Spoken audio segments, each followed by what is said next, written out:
Un ouvrage d'art à Magnanville, c'est ce que nous promet le maire, mais à quel prix? Alors que le débat d'orientation budgétaire s'est déroulé le 20 mars dernier, il est temps de revenir sur ce grand projet de gymnase à Magnanville. Un gymnase, pardon.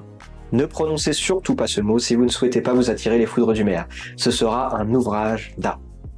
Annoncé dans le programme de campagne de la majorité, ce projet passé inaperçu auprès des Magnanvillois faute de communication suffisante et de réunions publiques s'apprête pourtant à être voté lors du vote du budget en avril.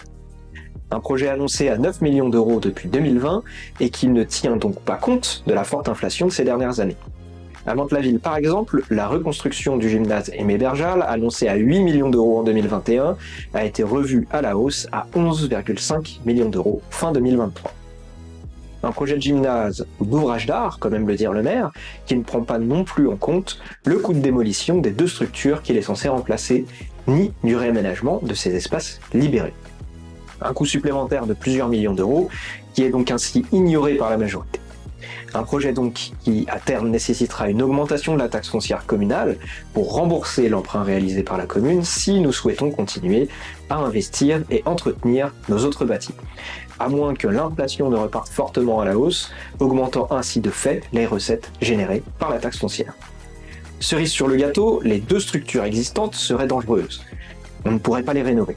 C'est du moins ce que nous affirme le maire depuis 2020, sans pour autant nous fournir quelques documents en attestant, malgré nos nombreuses demandes.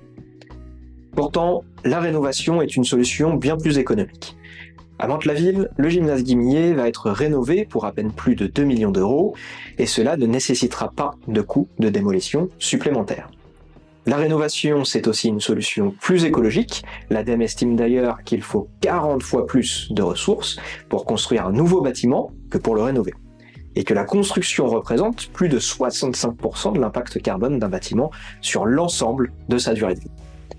Si vous voulez en savoir plus sur le débat d'orientation budgétaire 2024, notamment sur l'évolution de la taxe foncière et nos propositions pour Magnanville, rendez-vous sur nos autres vidéos, le budget 2024 à Magnanville, le temps d'une pause café.